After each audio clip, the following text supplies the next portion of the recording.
Y'all come on into the room. Come on into the room. This is the Damien Jones podcast. A lot to talk about today. A lot to talk about. Debunking the myth of the absent black father.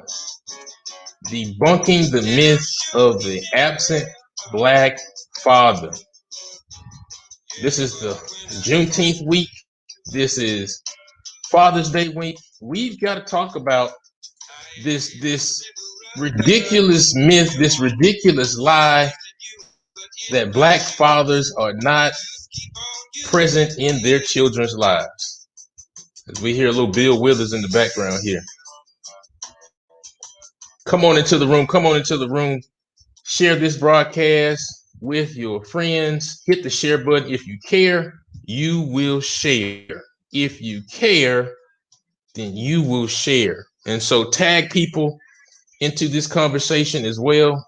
I'm going to go and share right now to my folks. But happy Wednesday. Happy to be with you. Damien Jones podcast, where we talk about news, politics, life in a fun and adulterated way. And today is going to be no different. We are going to dig into this very important conversation. I'm tired of folks lying on black fathers.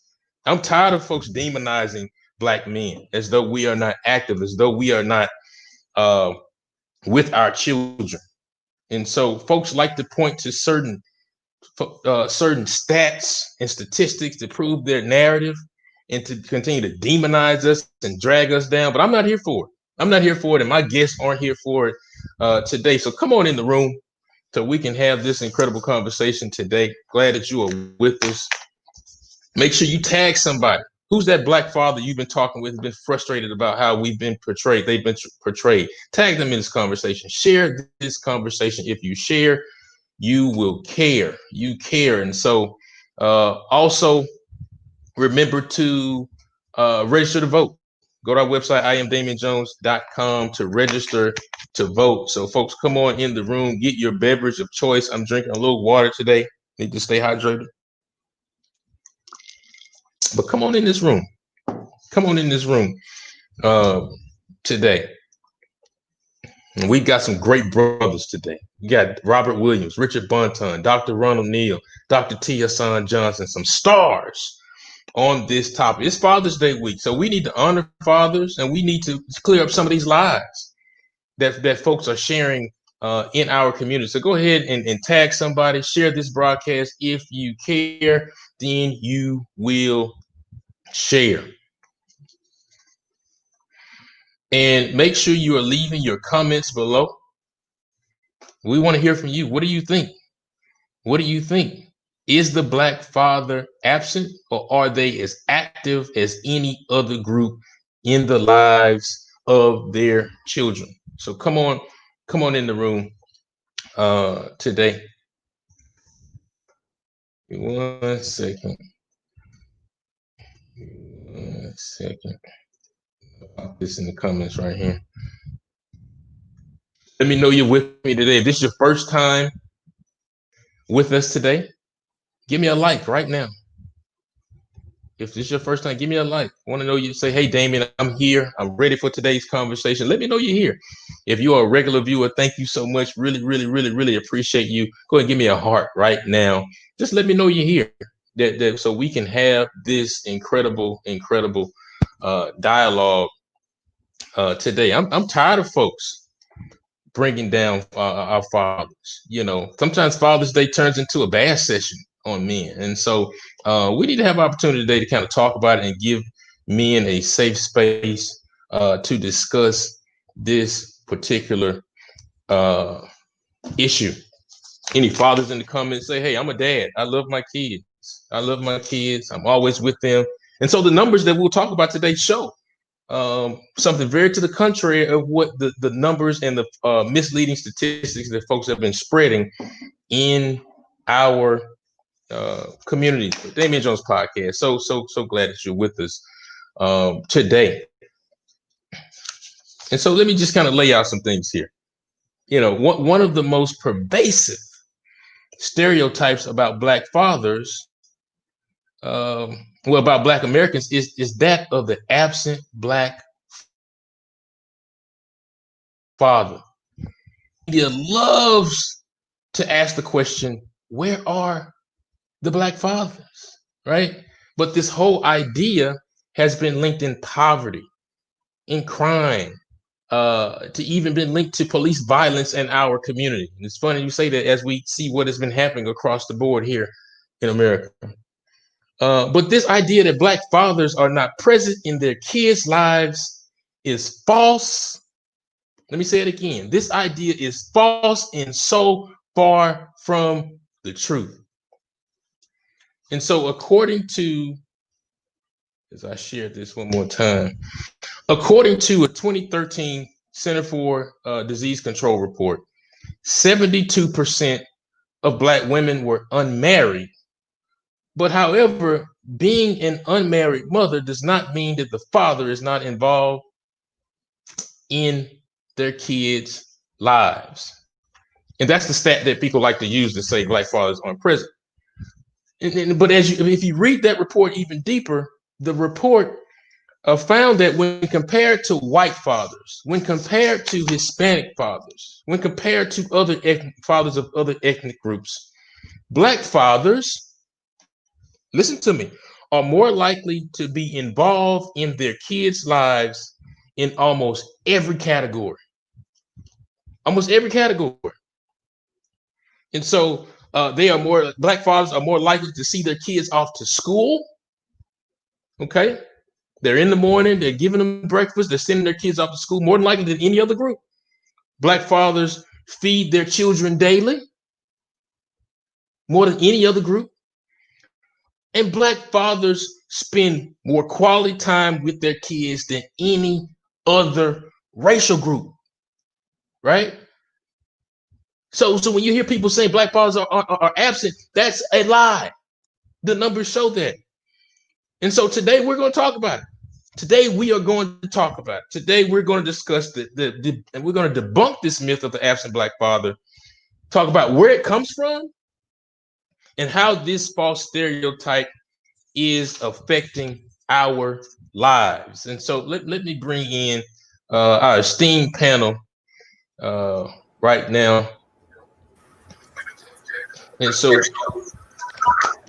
and gentlemen, make sure you have yourself muted if you are not speaking, so we don't have any background on everybody to get this information and also. But folks, go ahead and share this information right now so we can get more people in the room.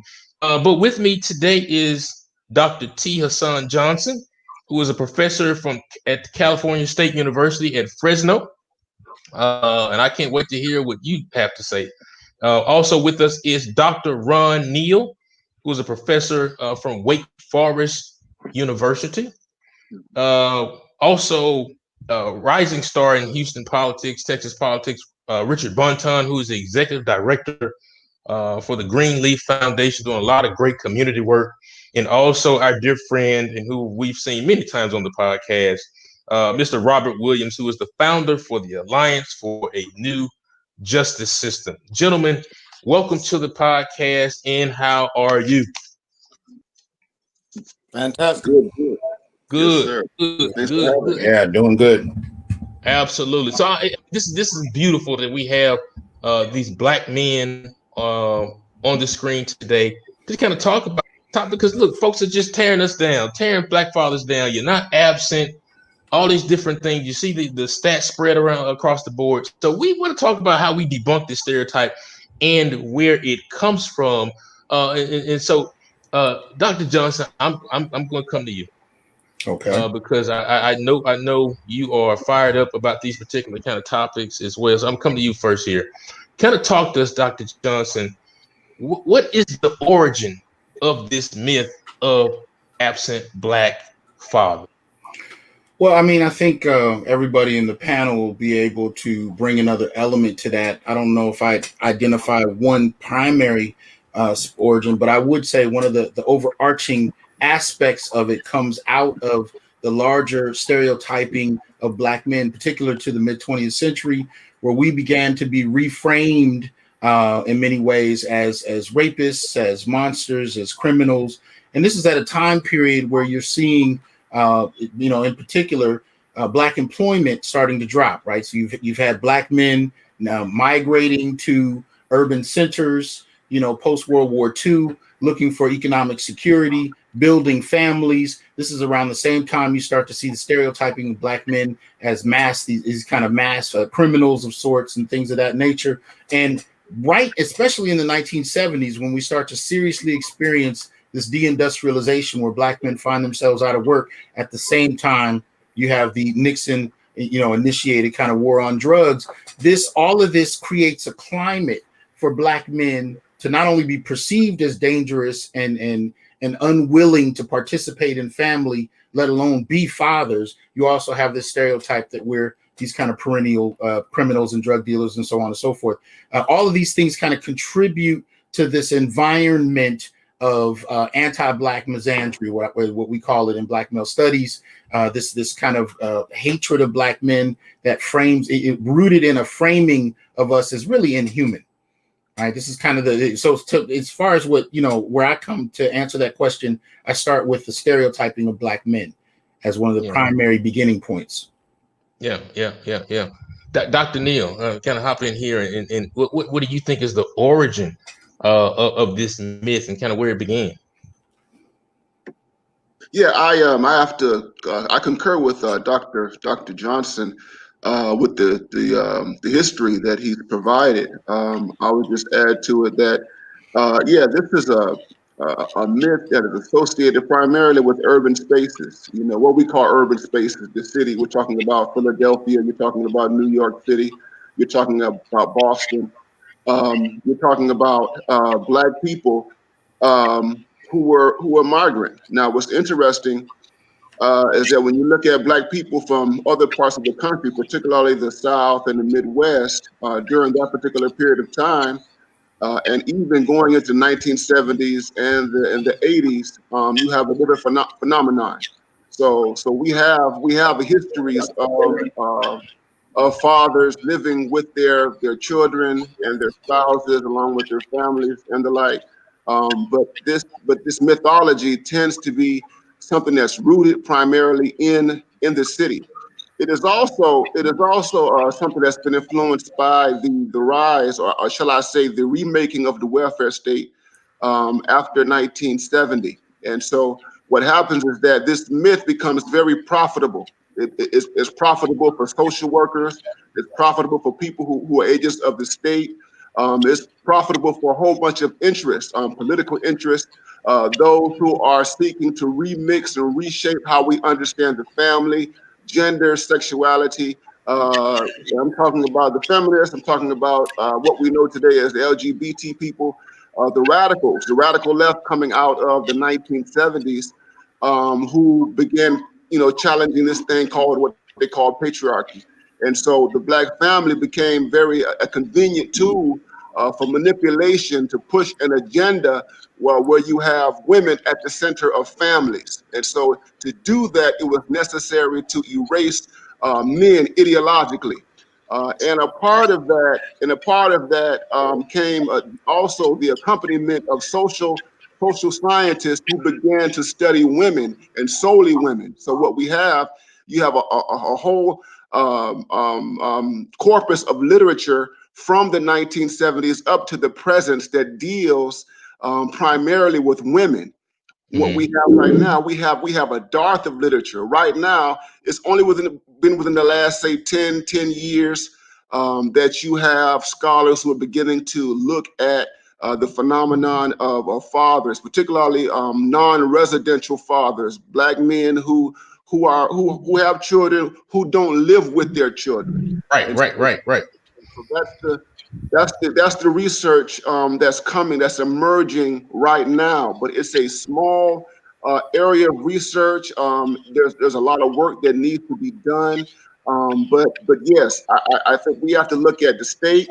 We have to look at ideological interests. We also have to look at corporate interests. And I'll stop with this. So when we look at something like the NFL or the NBA, and the way the NFL, particularly the NFL, how it markets itself to black people and how it markets itself to the world. It markets itself as this industry that gives opportunity to fatherless males. And so when you look at the documentaries, football documentaries of super athletes and the like, there is this over focus on black males who have been raised primarily by their mothers. And the Right. father is deliberately erased. There is no interrogation of the totality of these athletes' lives. And so the NFL, which is $1 billion industry, is just one industry among others. Entertainment also feeds on it. So we talk like somebody like a Tyler Perry, who also perpetuates some of this stuff as well. So the myth is pervasive. It has many components to it. And this is, I mean, this is the moment where we need to really deconstruct it. Yeah. So I mean, you just laid it out, and I like that piece because that's the next question I'm going into.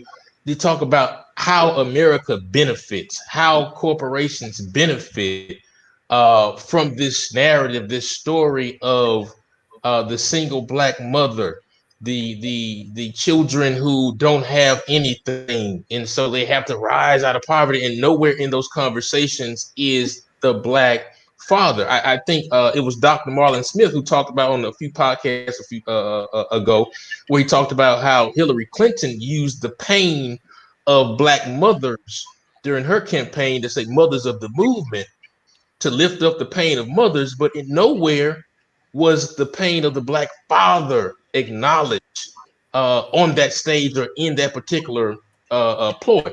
But Robert, I'll come to you here. Kind of, it's how is America?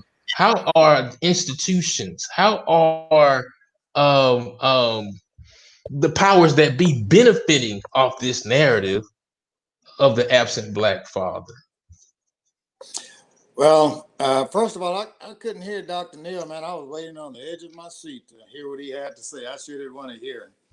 And I hope that my answer doesn't kind of flow into what he was saying, or maybe that's a good thing. Mm-hmm. How they're benefiting, man. One way they're benefiting is the criminal justice system. Your initial question was, why? And it's one reason I work so hard for criminal justice reform is because I realized that starting all the way back in Jim Crow, the intentionality of vilifying not only the color of our skin, but specifically black men. Right. And the black codes and the vagrancy laws and the convict leasing and of course, if they're going to vilify the color of our skin, it was intentional of this separation of black families that continues on even today. Even today,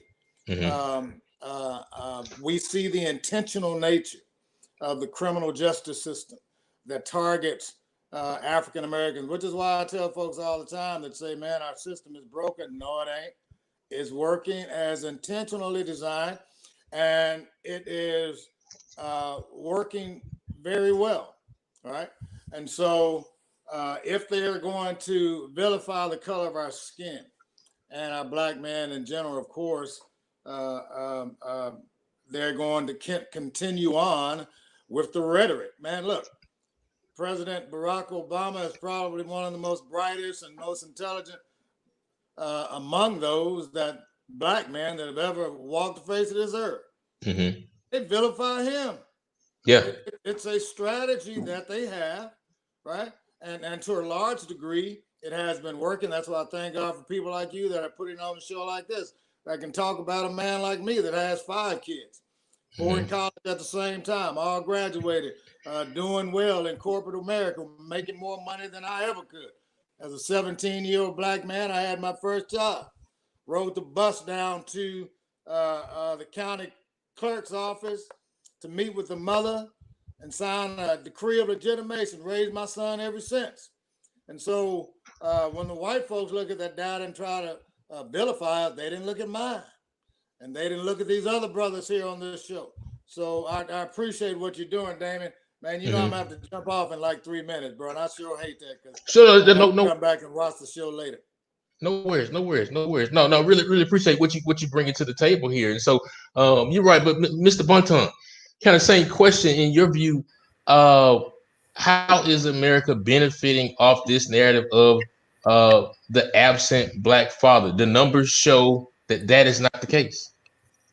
It's the case by far because as Mr. Robert just said here, if you look at institutionalized people, the criminal justice system for a second, you have more black men that are incarcerated than what you had during the period of slavery. And even with responsible fathers that we have here, just in the world, responsible black fathers that we have in the world today, a lot of them are plagued by institutionalized oppression. The father, having a black father would not stop a black child, black son, black daughter from experiencing racism, experiencing laws that may not be just and fair to them. So it's through fear that they try to conquer and try to stop us from being the great African American fathers that we are today. Yeah. And so here's another question. You guys just kind of talked about this criminal justice system. As I looked at the numbers and did my research, one reason why some fathers are not in the home, we could argue, is the criminal justice system and mass incarceration. As we see people marching across the world, marching in the streets because of police brutality, police violence, and mass incarceration, and being locked up for things that you did not do, seeing black men killed. As we talk about Rayshard Brooks, who trying to get back to his daughters and his family in Atlanta, and he was murdered, right? So that's going to be a father that's absent out of his kids' lives. Or George Floyd, absent out of his kids' lives. Dr. Neal, Dr. Johnson, how much of an impact, talk about that impact of mass incarceration has played, and white supremacy has played in furthering this myth of the absent black father. Man, it's how they see us. And I'm gonna say this, and I gotta run.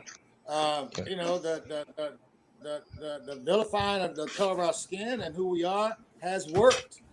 When they see us as a threat, right? And so you have to say that the strategy that they have used from Jim Crow through the Southern strategy up until now has worked. And I'm gonna tell you something else that's even worse. It's also worked on some of our people. Some of us don't even look at ourselves the way that we should. Yeah, when you look at that black boy running down the street, he about to get into some trouble. You see a white boy and you say, well, he just out there having fun. Come on.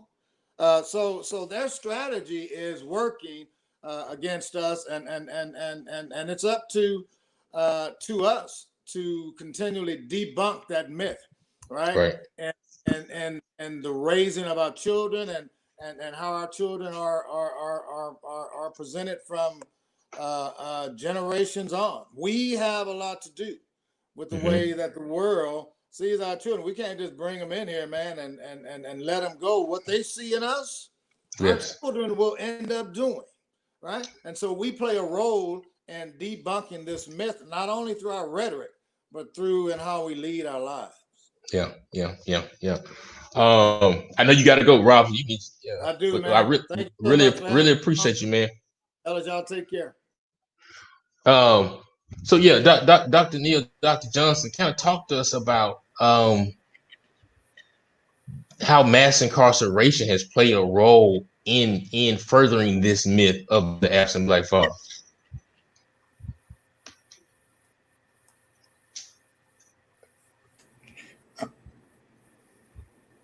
I think you're muted.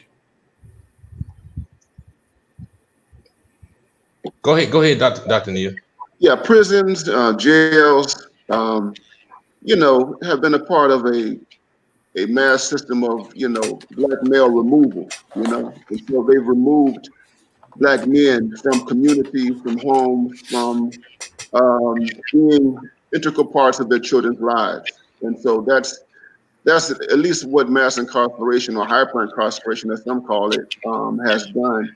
But I would even go further. I would say that, chronic unemployment, chronic underemployment has also contributed to that. And you have to think about it like this. So Black men are primarily read in terms of fatherhood. We're primarily led in terms of our utility, our economic utility, all right, in terms of financially providing for children. The nurturing part of it, the psychological, emotional aspects of parenting and caregiving and all that has always been minimized or underplayed.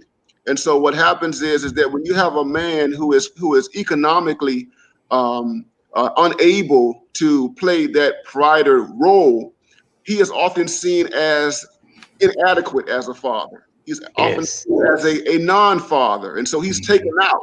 He can participate in his children's lives emotionally. He can support them and nurture them, but in terms of the broader standard definition of fatherhood, he doesn't cut the mustard. And so we would say he's not a father. And so that's the kind of ideological, mythical type of erasure that Black men are subject to.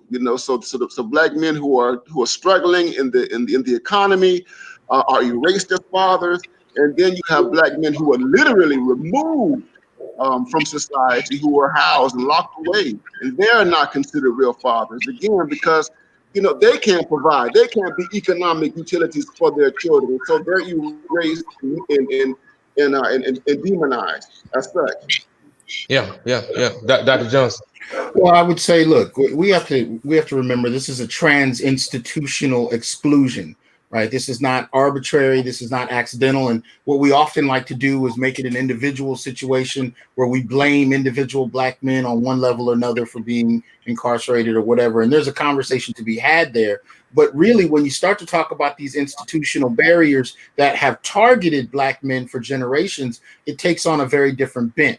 So we got to keep in mind is when we talk about incarceration, first and foremost, yes, you have 1 in 3 Black men that in some way, shape, or form end up dealing with law enforcement, end up dealing with the prison industrial complex. And that clearly has an impact on fathering. And yet at the same time, what we often forget is that many of those Black men that are incarcerated, in many instances, the ones that are incarcerated, many of them didn't have fathers, which says something about the importance of fathers in the household. But we also have to account for the fact that half of Black men aren't fathers. And what we practice is something I call transfamilial parenting, meaning that you have Black men that often go out of their way to serve as coaches, to set up rites of passage programs that participate in the lives of children and youth on one level or another, or even teenagers or young adults, to play a fathering role despite not having children themselves. So this question of fathering can become a bit nuanced because Black men, many of us, having known about this dynamic, particularly since the 1970s, have gone out of our way to be instrumental in fighting it. But we need to also keep in mind that the failure, quote unquote, or the fall of what we call the Black family doesn't happen in slavery. It doesn't happen in Reconstruction. It really happens in the 1970s. It happens at the onset of no-fault divorce. It happens at the onset of this new family court dynamic that really begins to leverage resources in the interest of women, while at the same time, you're talking about the welfare state and the man in the house rule, excluding men from being able to be in the household if the family needs resources, particularly from the state. These types of institutional practices, from prison to welfare to the family court, all of these things are positioned in many ways against the existence of Black fathers. And so we've had to navigate that in all kinds of creative ways, which is why you said at the beginning of the show, Damien, that even though fathers may not be married, they are still participating in their children's lives, even if they're navigating incarceration, because we've had to adapt to all of these different institutional practices that have been positioned against the Black family. And I quickly want to add, none of that is accidental. Much of that is a response to the civil rights movement, which was based on the Black church, but the Black church was based on the Black family. So to undermine that protest ethos, that formation, you had to go to the basis of it, which was the Black family. And that was successful in the 1970s, the undermining of that. Yeah. One. Richard, did you want to add something to that? I was listening. Yeah, so one of the things that stands out is you talk about those barriers that are in the way of black men as it relates to their family. Like if given economic barriers, just as a black person to put food on the table, and there are some black men who may get behind on their child support or whatever have you, right? And I know in some states, if you're behind on your child support, they shut down your license. Mhm. You can't drive. Yeah. You can identify yourself, if you will. So I think that is so asinine that you can't even identify yourself or drive or even make a living to provide for your children. So to kind of talk about those institutional barriers that you both all talked about in terms of this. But Rich, let me come to you. This myth, this myth, how in your view has this myth affected the relationship between fathers, mothers, and their children, whether they're married or not? But how has it kind of, in your view, affected the relationship? Has it caused more friction? Is it bringing folks together? In your view, how has it affected them? It affects on multiple levels, as Dr. Neal mentioned earlier, where you have the mother when the father's absent, the mother has to take hold of the household, and she's deemed as the hierarchy. So now you have a situation where mother is playing both father and mother at the same time. But when we have so many of these absentee fathers, fathers that are supposedly absent or not there, it causes a slight amongst the child itself, and it's a in-depth, ingrained belief that, oh, the only way that we can actually make it is not through our father, but through our mother. And I think as well that if we are continuing to debunk the myth and continue to work with work with these families and teach them that this is the hierarchy of how we would like to see our families portrayed, that we can continue to teach this lesson going forward. Yeah. I'll tell you. Before I came on, I had an email exchange around some things as it relates to black men in this country. We've had such a rough last few weeks as black men in this country, seeing our brothers killed on camera over and over and over, seeing our sisters killed over and over and over and over. When we talk about hundreds of years of oppression, it's just mentally taxing, right? But I have to think, and I'm not a father, but my brothers are fathers, and we talk about different challenges. I have other friends who are fathers, and we talk about different challenges. And so, at some point, as a black man, given just systemic oppression and institutional oppression, and maybe the challenges of being an active father sometimes, and so forth, there has to be some type of mental anguish on fathers as it relates to this constant myth that we're hearing that we're not present, or we aren't efficient. We aren't doing our jobs. Um, Dr. Neal, I'll come to you on this one. Talk about the mental impact that these type of myths can have as folks spread these myths. As I posted this conversation yesterday, a brother hopped in the comments with this false statistics, right? And so as we continue to see these things, what is the mental impact that this can have on black men and black fathers? Yeah, I think that it's appropriate that we call it what it is, and it's misandry. It's anti-black male ideology. And it's a species of it. The father animus, the father disdain, father resentment, all of that. In terms of black men, it is a species of misandry, and so I think what happens is that for black, and I think about black boys. So black boys who grow up in households where their fathers are not absent, or the fathers are absent rather, and there is tension between the father and the mother expresses, hostility regarding the father in the face of her son or her children or her daughters. But black boy, let's talk about black boys. I think black boys have a serious obstacle, a hurdle to overcome. Okay, Mm-hmm. because they are given a message early on that there is something deficient about being a father. Inadvertently, they're told that the mother is superior. And so what happens is that the mother is overvalued, okay?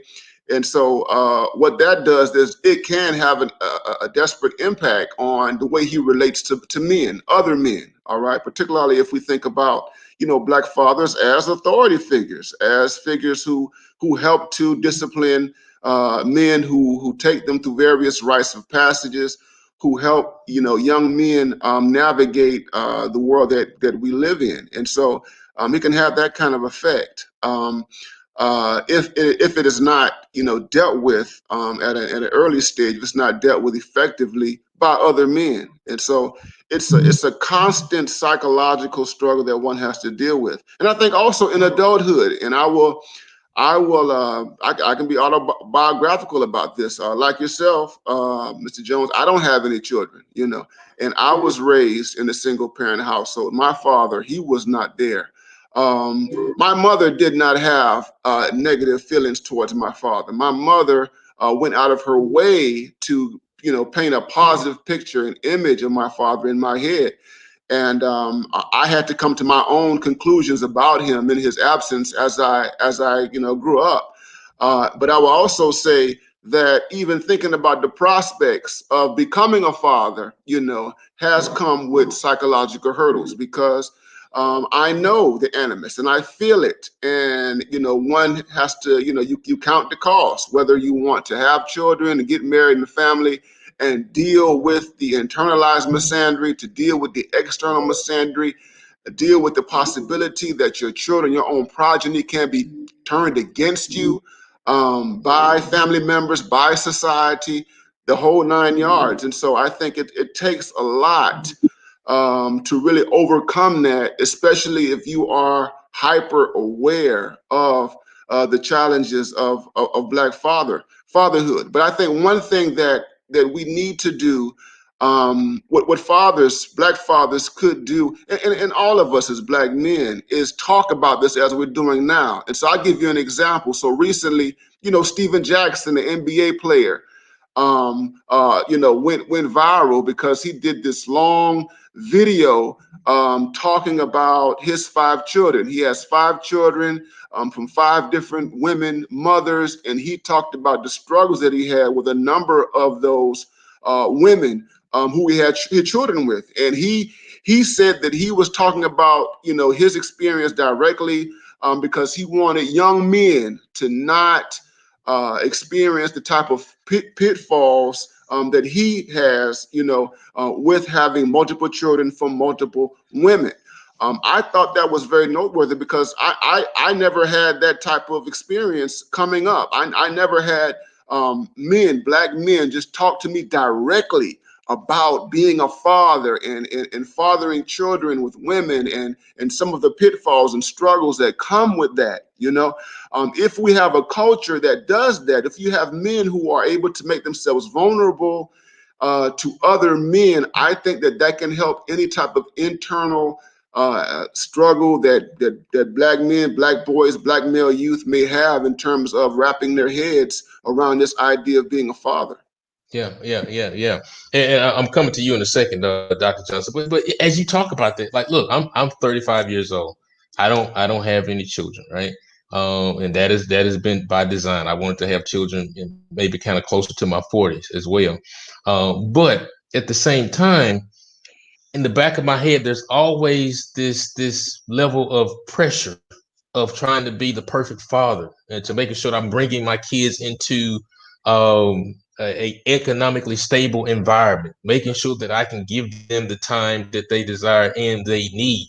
That I'm, you know, as me and my wife talk about, that making sure that I'm being a good husband as well and creating a great family structure for my family. And so it's all of those different things that we have to think about and they play in my mind as I approach that type of decision. But Dr. Johnson, kind of, you know, I see you shaking your head in agreement a lot of things that Dr. Neal was saying, but you know, in your view, it kind of what is that mental impact of this pervasive myth as it relates to Black men who want to be fathers and Black fathers who are active and great fathers?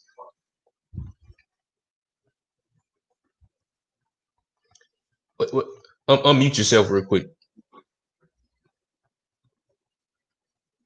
All right, my apologies. Thank you. There you go. There you go. It's definitely a great deal of stress. You know what I mean? Yeah. Because I am a father of a 14-year-old son who is 6'6" with a size 20 shoe. So, Okay. you know, one of the biggest fears, as you can imagine, is what may happen to him, especially when he's not in my immediate presence. You know what I mean? The kind of fear we all talk about, having the talk with our kids, most particularly our sons. Because you never know. We're talking about a country where 1.5 million black men are said to be missing, whether it has to do with early death or incarceration. So the fear and the stress and the tension of that, one of those tensions goes to the well-being of our children. I mean, another one, of course, has to do with the stereotyping about how we're perceived and what that means when you deal with groups of people, including black women. The expectations put upon you, the expectations of failure that many will come to the table with when dealing with you can be an issue even before you become a father, even before you become a husband. Just engaging in the dating process, the assumptions about what you're able to do, what you're willing to do, what you're capable of, what you've experienced or not experienced, you know, those kind of dynamics all come into play when trying to really assess whether or not you'll be a good father in the eyes of black women. So there are a lot of different tensions that come to bear. I myself was raised, as well as, you know, as with Dr. Neal, with a single mother. And that came with its own struggles, most particularly in defining a masculinity and what that meant to be a man, let alone a father. I had to figure a lot of that out on my own, as did many black men of my generation.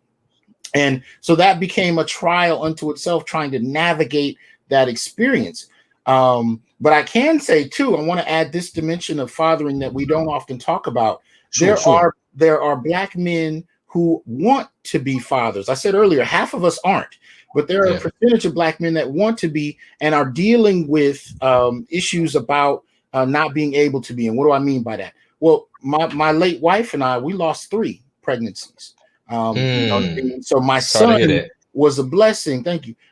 You know, but in that regard, you're talking about somebody who wanted to be a father, but we had health issues. You know, my wife had sickle cell, so on and so, you know, and then you got to talk about the medical industry and how they kind of engage that. So you have this, you know, so you have black men that want to be fathers and are in a position to be, but you're dealing with other kinds of issues and navigating the state, navigating the institutions to try and produce that, while at the same time being perceived as a failed you know, figure early in that process. So you're fighting up an uphill battle of sorts on a variety of fronts is really the point I'm trying to make when it comes to this. Yeah. Damien Jones podcast, talking with Dr. Hasan Johnson, Dr. Ronald Neal, and Mr. Richard Bonton about debunking this myth of the absent black father. The statistics show that black fathers are more likely to see their kids off to school, to see their kids daily, to spend quality time with them than any other racial category. But let me take a moment to thank our sponsors really quickly. Do you want to keep people away from you when you are sick? Have you ever wanted to self-isolate and people just won't stop bothering you in the era of COVID-19? Well, I have the perfect solution for you today. Sorry, our friends at sorryIamsick.com has great apparel that will allow you to isolate in style. T-shirts, socks, mugs, whatever have you. If you want it, they have it. So visit sorryIamsick.com so you can self-isolate while looking good. Folks, make sure you are sharing this broadcast, tagging folks into the conversation. Keep your comments coming. We really appreciate you. But let me flip it now and let's kind of talk about the positive side of this thing. You know, again, the numbers show that black fathers are committed to their children, whether they are married or not. They are committed to their children. And so, Mr. Bonton, I come to you. Kind of talk to us about why you think black fathers are so committed to their children than any other race. Right now, with the landscape of America and what's going on, we're dying in mass amounts, unfortunately, dying live at 5 on TV. And I think when a lot of, especially for me, I have a 1-year-old and a 4-year-old. My son is 1. And even though he may not understand what's going on, he may not be able to comprehend outside of wanting his snacks. you try to explain as much as possible in regards to what's going on, pointing out, surrounding him with understanding that one, he is loved just for simply being my son, but then two, it is okay to be a black man in America. It is okay for my daughter to be a black woman in America, and just make sure that we're ingraining them, we're teaching them that black is beautiful. Essentially, at the end of the day, a lot of times we get scared and fearful of just being simply black. So even for prime example, we were in Walmart the other day, and my daughter said she didn't want a certain color doll because she felt that it wasn't pretty. But in her class, she sees little Susie and the other kids playing with her hair because they feel like it's beautiful, it's perfect, rather than the Kiki style hair that we so accustomed to, that we've seen our mothers, sisters, so on and so forth have to deal with. So again, just overly spreading that, hey, it is okay to be black here within America. So, and I want to make sure that in doing such, that not that it's just simply okay to be black, but it's okay to be black and be able to embrace others as well. Yeah. Dr. Johnson, Dr. Neal, kind of why, the statistics show that black fathers are committed. They're always there. They're present. They're at the football games. They're at the basketball games. Now, I know, listen, you got a son who plays football and he goes and scores a touchdown. You spent all that time with him, training him up. The first time the camera's in his face, he says, "Hi, Mom," right? That's just part of the course. But in your view, why are black fathers just so committed to their children? I think for some fathers who grew up either without their fathers or grew up with a strained relationship with their fathers, it's important for them to be the most optimal father that they possibly can be. You know what I mean? And so it's like if they felt that there was something missing coming up, they don't want their children to miss it. And I'm seeing this. And so with younger men who are having children, there's a greater intentionality, particularly those who grew up in those type of circumstances where the father was distant or just wasn't around or what have you, and they want their children to have what they didn't have. And so I think that that's very much a part of what we're seeing with black men.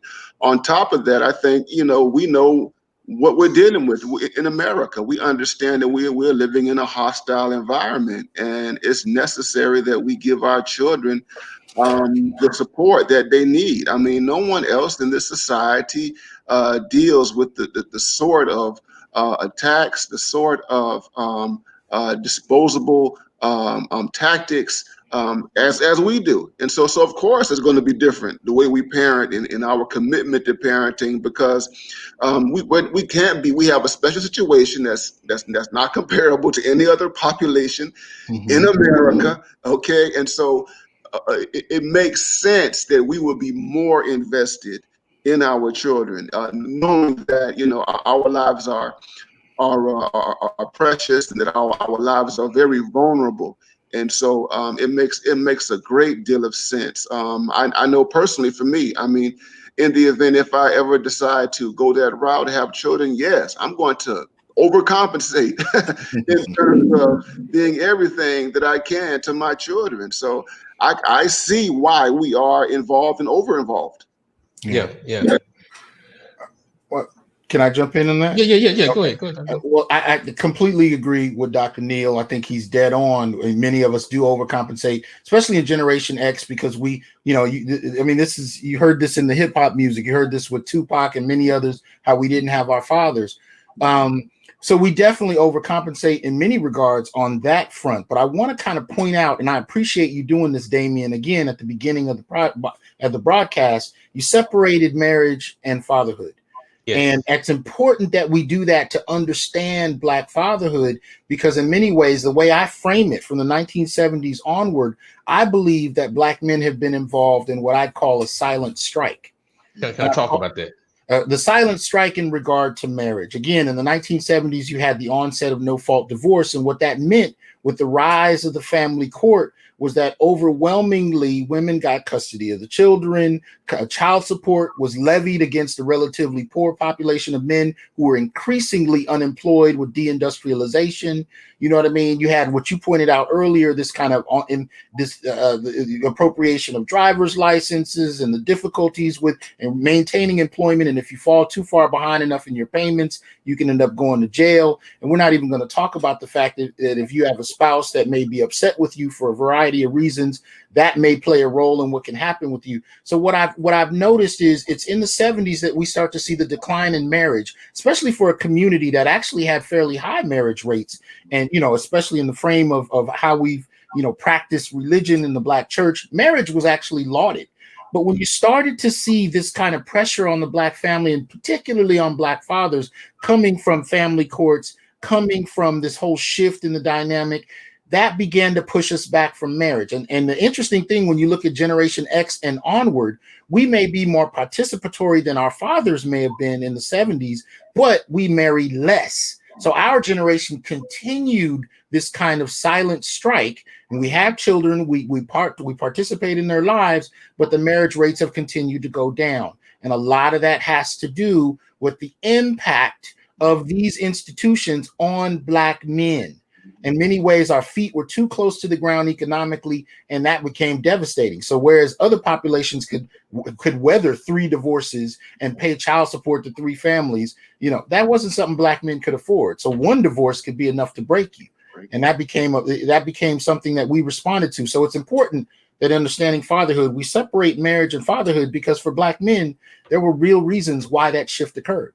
Yeah, so let me stay right there. So why is it that we connect? Because as the main statistic that you see to continue to further this narrative is those children born out of wedlock. So why is it that we connect marriage to quality fatherhood?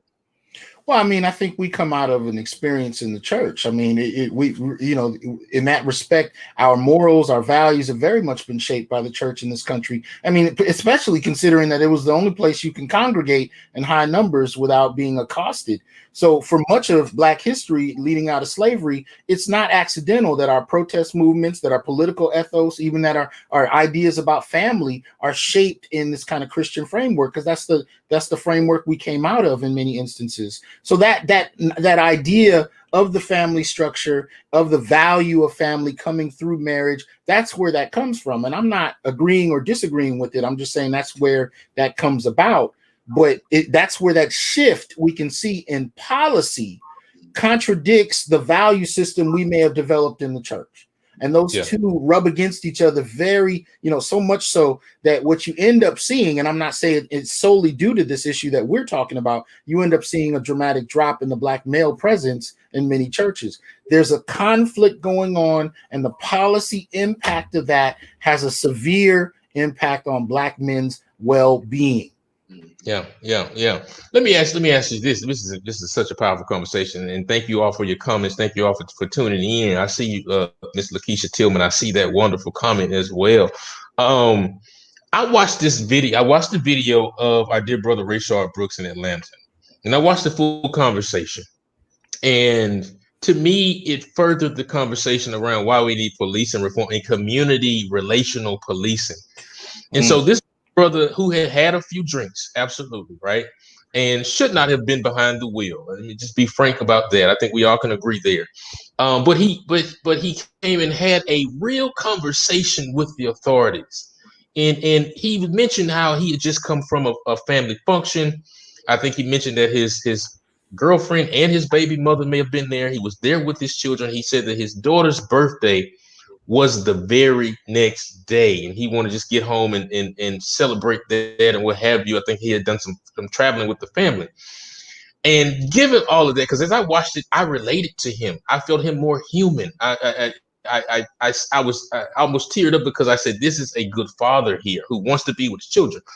And even within that, as he shared his humanity to law enforcement, they still shot him down like a dog, right?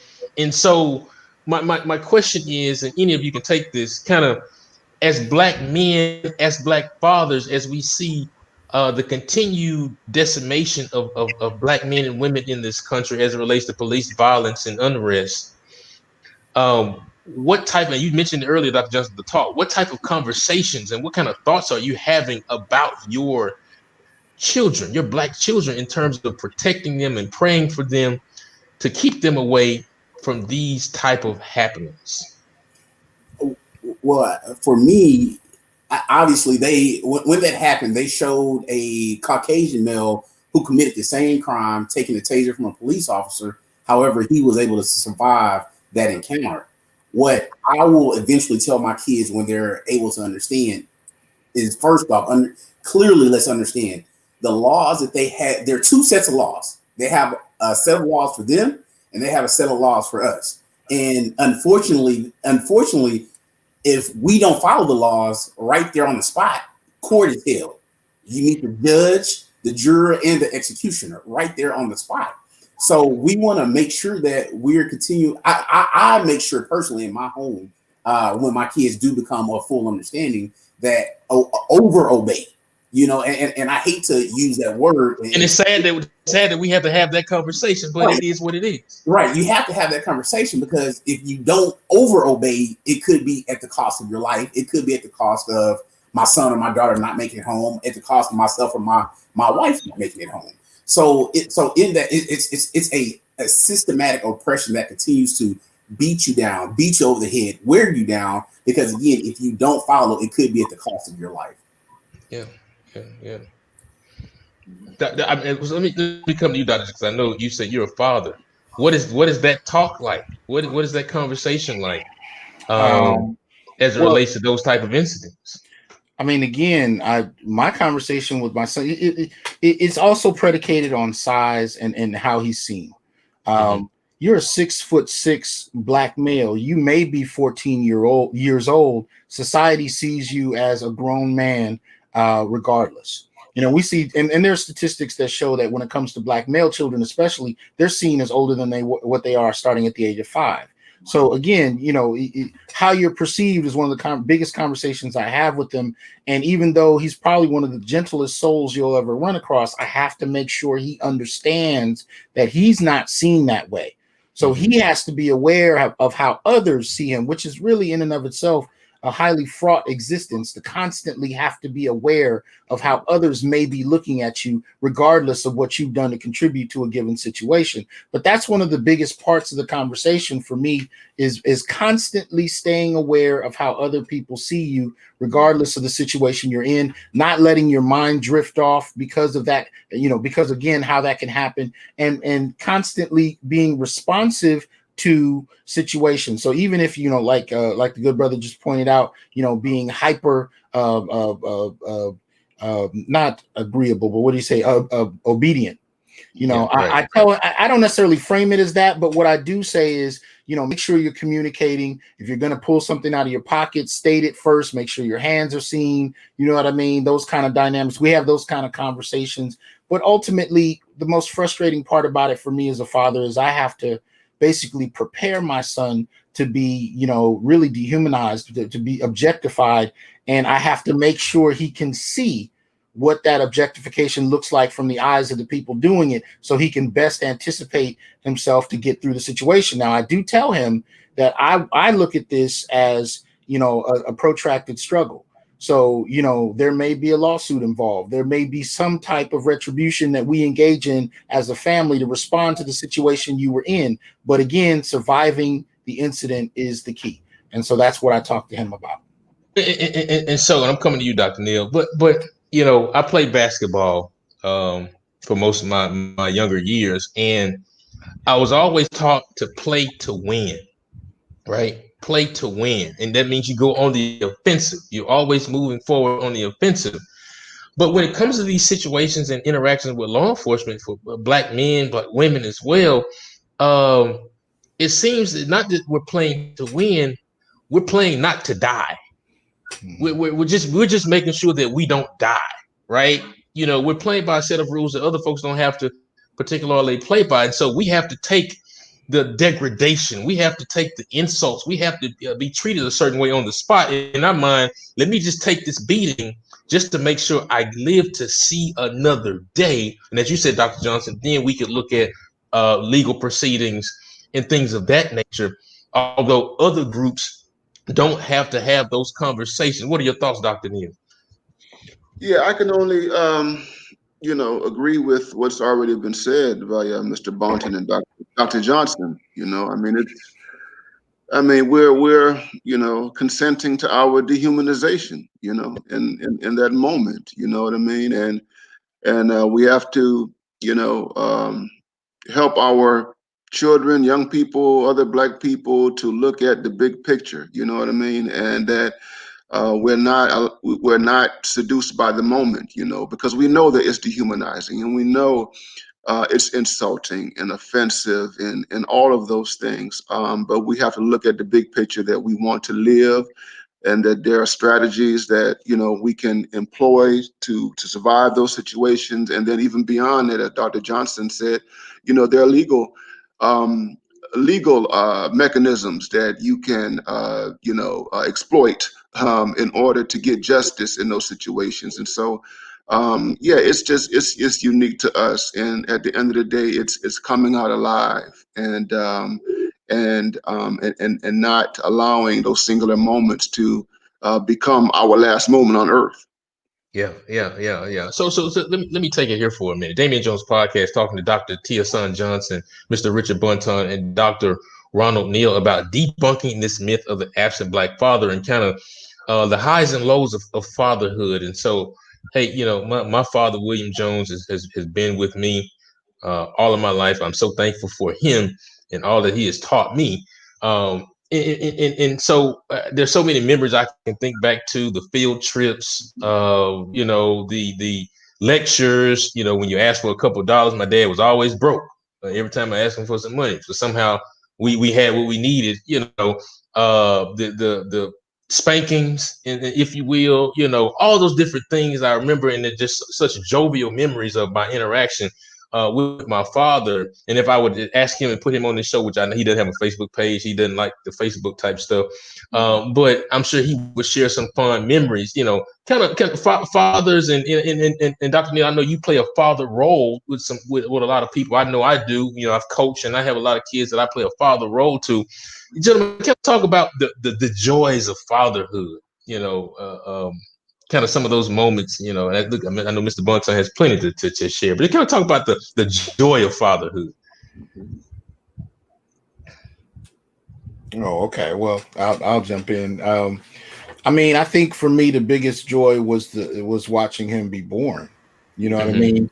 Hearing him take his first breath, hearing his first cry, that whole kind of dynamic is as cliched as it is. When people say it's life changing, it was.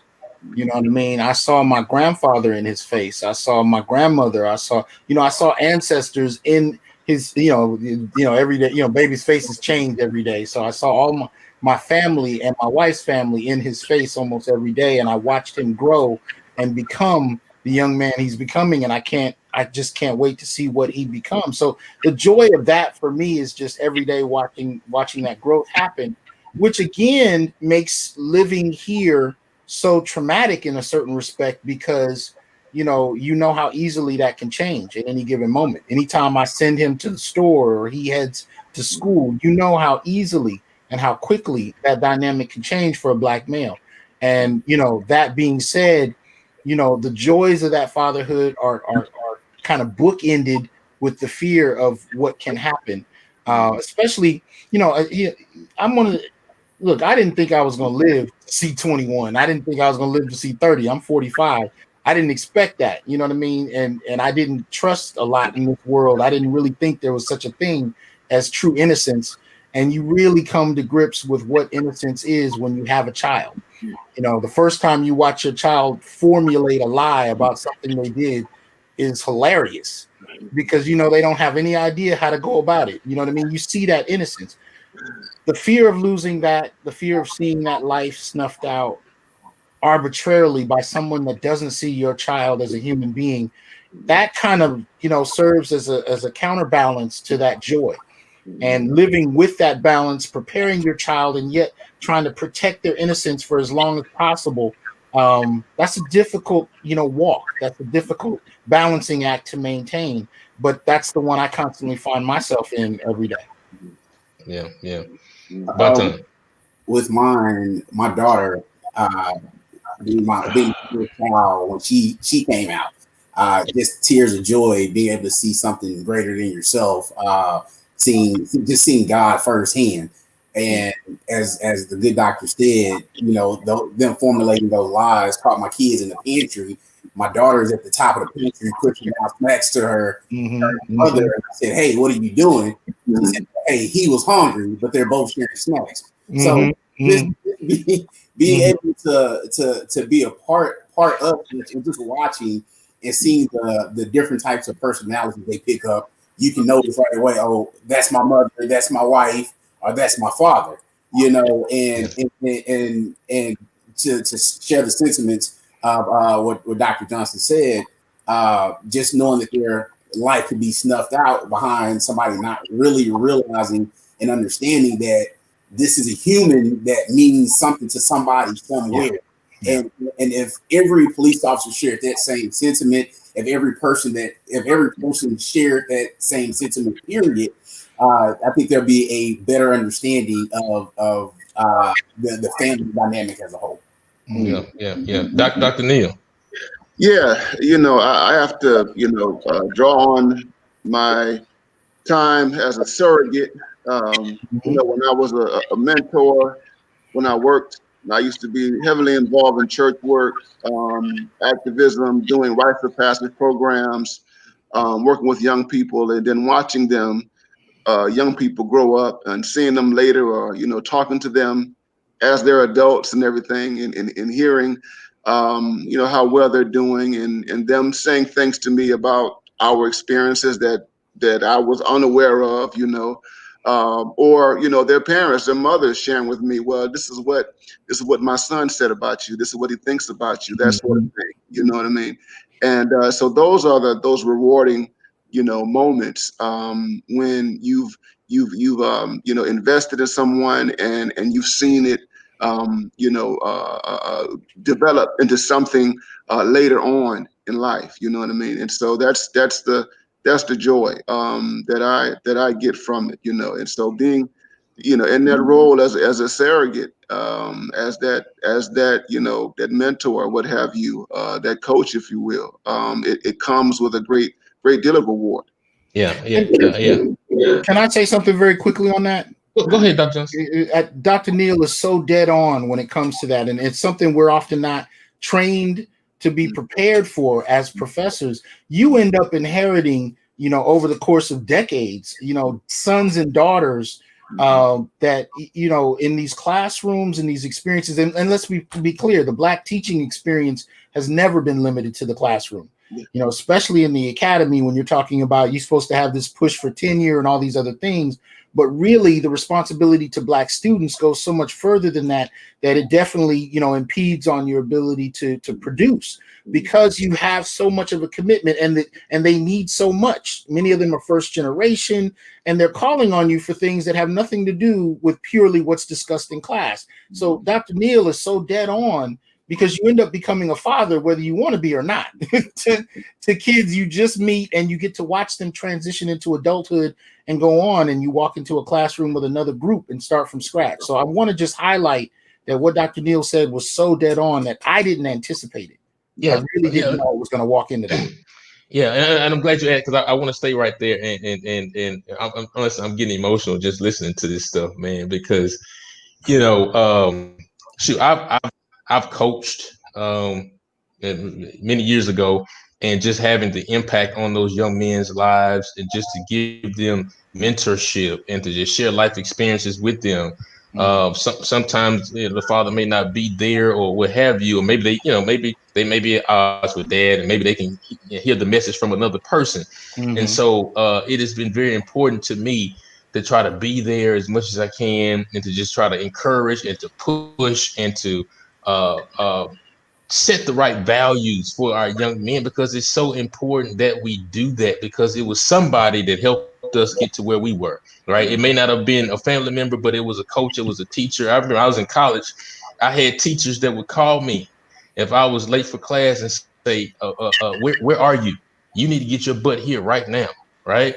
And I would get to class, right? And so you need those type of people, whether they be a father or uncle, or I mean, hell, I live with my uncle all through college. He let me sleep in his house for $200 a month to help me achieve my dreams. And so it was those type of persons. And so, to stay on that point, why is it so important that we, whether we're fathers or not, but father figures, male figures, to make sure that we are taking our time to invest in young men and women, to help build their confidence and get them ready for today's world? Well, look, I think that there has been, especially in media, but in the culture as well, mainstream culture, there's been an elimination of the appreciation of fatherhood and the role of men in families. I think we've forgotten what that is. I think we've ignored it. Hell, if you look at the most recent Rolling Stone cover, where you see them talking about, or the image kind of showing the Black protest activist tradition, Black men are only really presented as either absent, dead, or as children.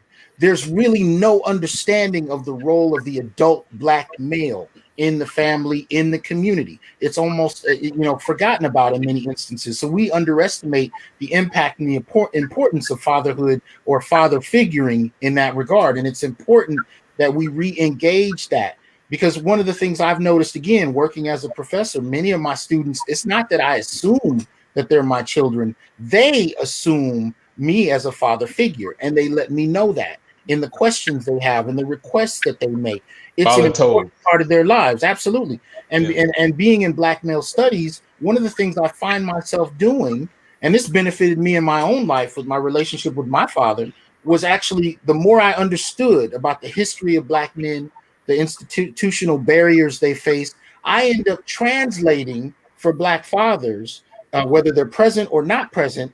I'm able to articulate for them what many times they're not often able to say, so their kids can better understand their context, where they're coming from, what they experienced. The first time I had a conversation, really, when I got, really in depth in Black male studies, I had a conversation with family members who were over 50, Black men, and I explained their context to them. I explained the 1960s and 1970s to them. I saw grown men shedding tears, because they didn't know how to say what they experienced and how to explain certain things, even to family, about why they made the decisions they made. So in my own family, as well as to other people online and in my classrooms, I become a translator of the Black male experience. And I'm telling you, I see people crying all the time because there's so much of a misunderstanding and a lack of memory about the importance and the role of manhood and fatherhood in the community. Yeah. Does somebody want to add to that point? I agree with everything that Dr. Johnson said. We have dealt with a tremendous level of erasure, and it's as though something happened after 1965, it just deleted all our files or something. You know what I mean? It's like nothing happened, prior to, you know what I mean? And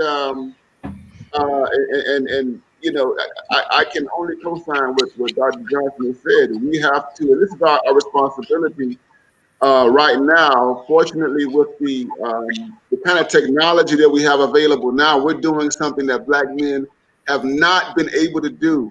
Which is what? Which is communicate like this. Which is to have a conversation in a safe space about the Black male experience. About the Black male experience, absolutely. I mean, this is the first time where we can have an unfettered conversation, one that's uncensored, no policing and all of that sort of thing.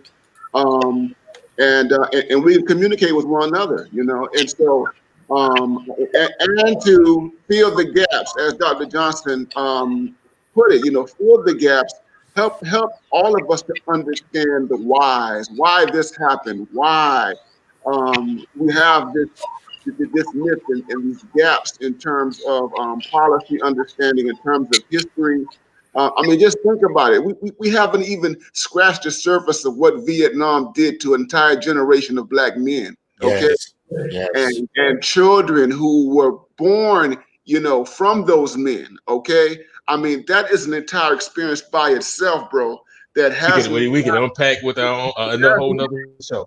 that has not been dealt with in terms of fatherhood and masculinity and everything related to that. And so definitely we have to continue to push the this conversation. Let me say this. And so a good friend here in the city of Houston wrote an op-ed earlier today, kind of talking about an experience that he had with the local Democratic Party. Essentially, he was supposed to be included in a documentary as it relates to Juneteenth. And this brother has done work across this country for Democratic politics, registering voters, lifting his voice, moving the needle, being an advocate for the issues that matter. But because the powers that be, the white powers that be, may not like some of his rhetoric, they pulled him from the documentary because they were paying for it, right?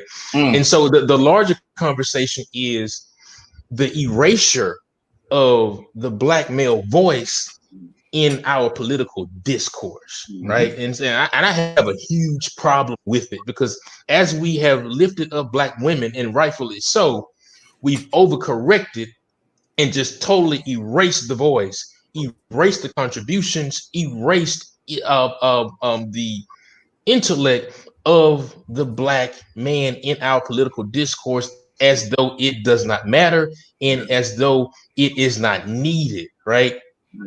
In your views, why is it that be you Republican, Democrat? I'm not playing these partisan politics. I'm just saying everybody has erased the voice of the black male out of our political discourse. Why do you think that has happened?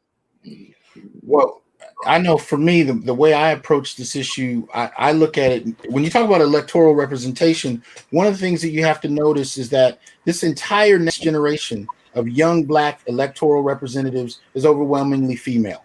Much of this has to do with education, right? If you look at the records from 1976 to 2018, black men have half the degrees of black women.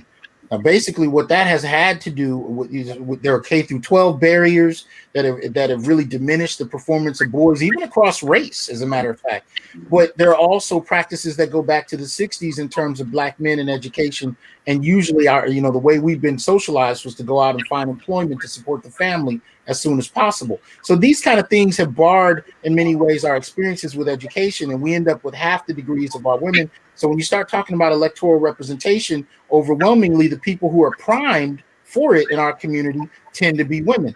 So that ends up impacting our very presence. And if you've noticed, and I know you guys have all had this experience on one level or another, if the entire room is only, comprised of a certain group of people, they're going to prioritize themselves. You know what I mean? And if you're not present to prioritize another part of the discussion that includes you, you'll find that your voice isn't going to come up. So our presence has a direct impact on how our absence has a direct impact on how much we're not in the conversation. And speaking again to the point of erasure, as far as black fatherhood, if you doubt me, watch what happens this weekend online when we get to Father's Day. Will take place. There's no other community where you're going to see a fight between men and women about whether or not to recognize fathers or who should be considered fathers. You don't see this on Mother's Day. Fathers are not kicking down doors to be recognized on Mother's Day, but you will see this weekend. You've seen it every year, whether you know it or not. And at the end of the day, it speaks to the erasure in our collective imagination, our collective consciousness about the role and the importance of fatherhood. Yeah. Bonton.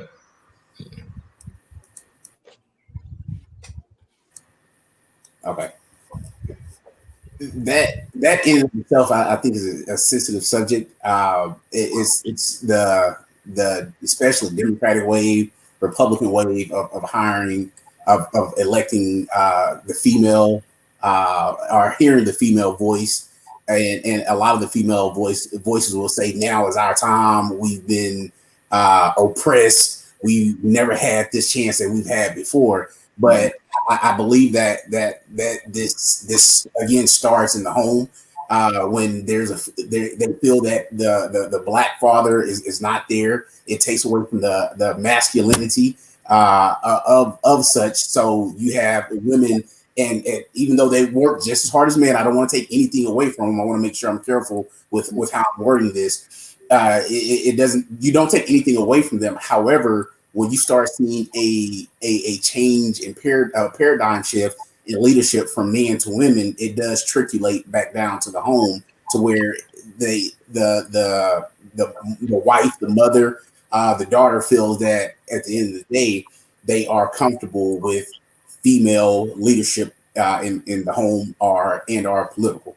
Yeah. Dr. Neal kind of talk about that erasure of that voice.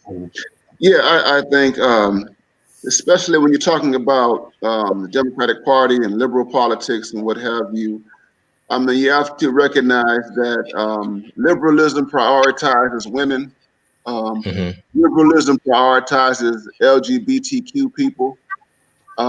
It prioritizes the professional class, and as Mm-hmm. Dr. Johnston says, and so many of us are outside of the professional class. And so we talk about, politics. We're talking about educated professionals.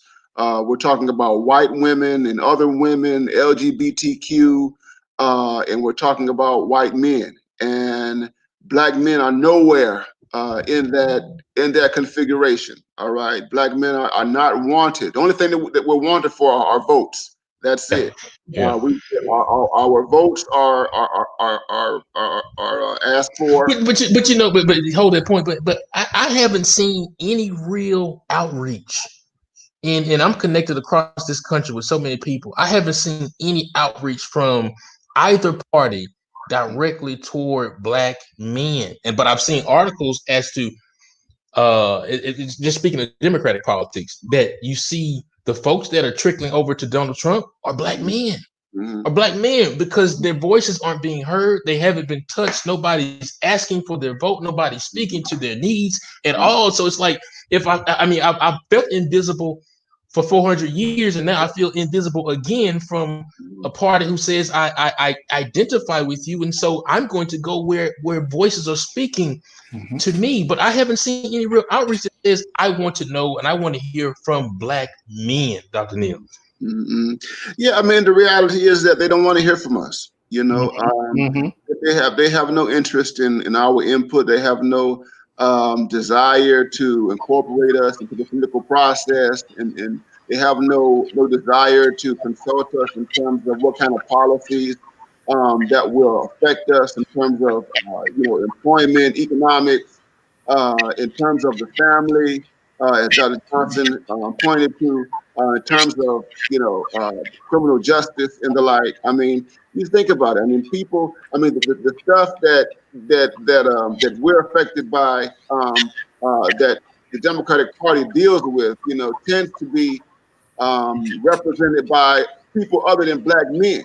Okay, and so you have all this concern about criminal justice, but the voices are not black men. All right, the voices are other. They come from other places and the like. And so what happens is that at some point you're going to have black men who are going to grow weary of being alienated, by this party that wants your votes and wants your support and the like. And then you become, you're open to other avenues, other options. Yeah. So Trump is talking about the economy. Trump is talking about jobs. Trump is talking about tangible things that a lot of black men are interested in terms of work, in terms of economic prosperity, in terms of the future, dealing with what's going to happen with this country in terms of immigration and all sorts of things. That these are issues that speak to all of us in a very visceral way, and so it is not surprising that you will have some black men who would navigate, who would migrate over to the other side to do that. And, Here's what I find very, very funny, if not ridiculous, is that while we're living on the earth, Mhm. no one will reach out and speak to us and ask what our needs are, to find out how we, what are the issues of us being involved in the body politic, and to find out how to turn out our votes and so forth. But when we die and are killed in unfortunate circumstances, it becomes the popular hashtag or the popular cause to jump behind to say Black Lives Matter, George Floyd, all these different things because it's popular in PC. But while we're breathing and living on this earth, there's no real outreach. There's no real attention to our needs, Dr. Johnson. Well, let's be clear. There's not an appreciation of our voice when we're dead. And as a matter of fact, there's a hyper appreciation when we're voiceless, because our deaths become, a sort of social equity for others. So you'll notice when you hear about Black men's deaths, one, they don't even interview us more than anybody else when it comes to our own deaths. They interview other demographics, and those demographics use our deaths for their own ends. So there is an appreciation of our voice either way. But I do want to quickly say, one, we vote to the second highest levels Democrat than any other group except for Black women. And even Black women aren't dealing with as much voter disenfranchisement as Black men, especially when you deal with incarceration. So it's important to note that we vote, we're the second highest voting group, statistically speaking, for the Democrats, and yet they don't have any interest in our voices. Secondly, most people, even in the Black community, don't believe that Black men have their own interests. Right. And that's what explains that small population of Black men that vote Trump. Let me pose you a question. So in the last presidential election, let's say if family court reform is one of the unspoken interests that Black men have, who was more likely to even engage the conversation, Hillary Clinton or Donald Trump? Donald Trump. You know what I'm saying? So I'm not advocating for Trump. I'm explaining why there are a population of men who are willing to engage that, because at the end of the day, one, most people don't even believe we have an agenda, but to the extent that we do, whether it's spoken or unspoken, there's a clear indication that most aren't interested in hearing what we have to say. And we do have a different set of interests. Family court reform is one of them. There are a variety of other ones that we can put on the table, and that's a whole show unto itself, that will veer from what we hear in the mainstream body politic, even if you just talk about it from the Democratic standpoint. There are a list of issues that Black men are concerned about that most people either don't know or don't care about hearing. Mr. Bonton?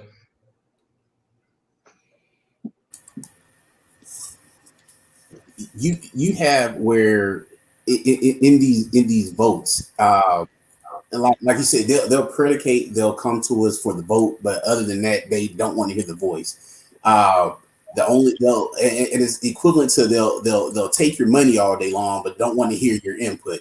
And when we continue to have these things happen, it does nothing but minimize our voices. It'll get to a certain point to where it's even cut off.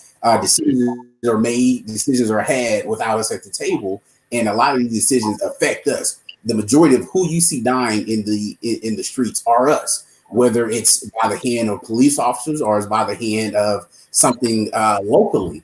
And when again, if you don't have the voice of the Black man, the person that is struggling the most at the table, how can you properly fix a problem of getting votes or getting anything for that matter done to correct the consistent and ongoing problem that we have within our communities? Yeah, it's especially if we're shamed from even bringing it up. Right. Yeah. I know, right? So it's another form of voter disenfranchisement, and as we talk about that mental anguish, it's another form of just frustration, mental anguish. When you want to bring your voice to the table, it's pushed away, it's disregarded. As well. Damien Jones podcast, talking with Dr. Hasan Johnson, Dr. Ronald Neal, and Mr. Richard Bonton about the lie, the false narrative of the absent Black father in the stats show. And we've been talking about it, how involved Black fathers are in their children's life. And hey, Father's Day is Sunday. You still got time to get a gift. I don't want to hear anything about I forgot about it. Damien Jones is reminding you right now. So get those socks, get those underwear, get that tie. Send a gift card, something, send a text. No excuses, people. I don't care if you're mad at your dad or your father figure. Send them a message on Sunday just to say thank you, given all that we're going through right now. Last question, I'll let y'all get out of here. Who is that father figure? Maybe it's your dad or some father figure. Who's that person, that male figure that has been so instrumental in your lives? My father, Ellis Bonton. He's the only one that I know can wake up from a full 12-hour sleep and fuss like he's been up, for all day long. Caught some of my best whoopings from him. And not just the negative. In all seriousness, he just embodies being a black man, and embodies holding you accountable, embodies getting up, going to work, and letting you know what love looks like through the lens of a black man in American today's society. Yeah. Dr. Neal. Yeah, I would say my junior high wrestling coach. His name is Samuel McWoodson, and this was a man who recruited me for the wrestling team. You were a wrestler? I was a wrestler, yeah. He recruited me when I was in the 8th grade, and Samuel McWoodson, he was a bodybuilder, a man who was into nutrition. He was a very disciplined man, and he was the one who really introduced me to what it means to be a disciplined human being. I mean, right. And it was through wrestling and through his example. He and his son Kerry McWoodson was a classmate of mine as well, and we went through high school together. But we called him Coach Mac, and to this day, I mean, I haven't talked to him in decades, but he left that much of an impact on me that I will never forget it. And a lot of who I am today, and the ethic that I have, work ethic and the like, comes from Samuel McWoodson. Yeah. Dr. Johnson.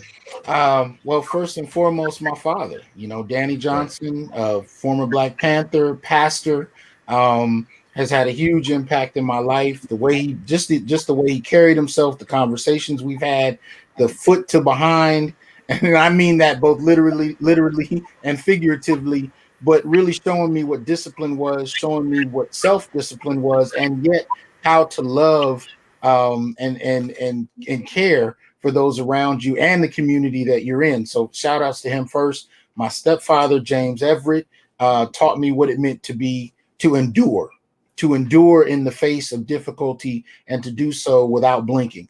And lastly, my mentor in college, Dr. William Little, who made it possible for me to even be here. He saw the potential in me and set me on track to actually becoming a professor when I didn't think any of that was even remotely on the table. So those three Black men definitely did, and particularly my father. But I did want to say to people, if you really want to understand how Black fathers feel about Father's Day, go on to YouTube, look up the comedian Ali Sadiq, and look up his segment on Father's Day. It'll put you on your behind, but it'll also let you know where Black men, how we even see the perspective on Father's Day in the Black community. Yeah. And I'll share that in the comments later. For me, it's my father, as I mentioned, Bill Jones. And one of the greatest things I learned from him is just be consistent. My dad woke up every morning and fixed coffee, same stuff every day, and it would bore me. I was like, dude, you're so boring, right? But it was about consistency, taking care of the family. And so that's something that I took on. Even when I went to the Air Force and I realized that all those times my dad was trying to teach me to work on cars and all those different kind of things, I didn't want to do it. And so when I got out of Air Force, I went back home, and every chance I got, I tried to work on some type of car and do some type of thing, because I learned it was going to prepare me for life and to be a man. So I am so grateful for my father. My uncle, Donald Weathersby, who, like I said earlier, allowed me to stay with him. Oh. Mm-hmm. Mm-hmm. Yeah. That's right. Imagine, brother. Yeah. But yes, yeah, but I'm so grateful, man. I'm, I'm I'm so glad we can have this conversation today. Yeah, And I really appreciate you all and all the good fathers out here. yeah, You know, yeah, and great. father figure, man. Yeah, God, this is awesome. But yeah, yes, I mean, sir. dude, it's so hard for brothers, man. And so, I really appreciate you all. Thank you, everybody, for tuning in and all the fathers. Happy Father's Day, father figures. Happy Father's Day, as well. And all those who have been a part of my life, man. I can't name you. If I did, be sitting here crying. But grateful to you all as well. And man, this has been incredible. Last words from my guests. Last words, 30 seconds, y'all. Bonton. I'm honored to be a part of this esteemed panel. I've learned so much just from listening to the docs, and again, I'm just merely honored. Happy Father's Day to you all, and I hope this is not the last time I get to hear from you guys. Thank you. Yeah. Dr. Neal. Yeah, again, I'm so delighted that I was a part of this conversation. Thanks again for the invitation, and let's continue to talk about fathers and continue to expand the conversation. I mean, we have been demonized for so long, especially within the last 40 some odd years, and it is time now to change the narrative, change the entire discourse about black men, and no one else is going to do it other than black men, and Yeah. no one can do it better than black men. I don't care anyone Right. says. Right. So Mhm. Right. let's keep pushing this conversation to higher and higher levels, man. Yeah. Dr. Johnson. Well, I'll just say, look, the bulk of my work is really about humanizing black men. Not that black men aren't humanized, but the world doesn't see us as such. And when it comes to fathers, that's definitely a big part of it. So I want to urge people to actually look for the humanity in black men and seek it out. Listen to it. Listen to what black men have to say for themselves, not what other people want to tell you black men say or feel. I want you to actually take the time to actually listen to black men. And I know that's one of the reasons I try to be a voice for brothers who aren't in a position, who may not have a platform or may not have the vocabulary to articulate what they've been through, what they're going through, what they've experienced. But it's important that we do that, because if we continue to dehumanize black men and demonize them on top of never appreciating their humanity in the first place, they become the monsters that we are proposed to be from mainstream culture. And none of that it benefits anyone. And I'm Yeah. sorry. One last thing. If you know of anybody that is indeed fatherless, kid wise, don't be afraid to bring them up under your umbrella, advise them, help them, because so many have not, because they ask not, and so many of these kids do not know how to come and say, hey, this is my need. I am an empty vessel ready to fill. So thank you. Yeah, absolutely. And also, let me give a shout out to all my big brothers as well, who have been very instrumental in my life as well. But hey, it's been a great conversation. Black male fathers are in their kids' life. Don't let the media, don't let the fake stats, don't let the narrative fool you. Black male fathers are in their kids' life more than any other group, and the stats prove it. And let's continue to push that narrative, that kids that the fathers are in their kids' life as we approach Father's Day, as we approach Juneteenth. But let's continue to take care of each other mentally, physically, spiritually, and support one another and be a voice for one another as we make America a better place for all genders, all races, all communities. I appreciate you all joining us as well. I will not do a Juneteenth show because I just want to take some time and just take a break and watch everybody else's show as well. So we'll be back Monday as well. Really appreciate you all. Until next time, live your life with intensity, integrity, and intelligence. This is the Damien Jones Podcast.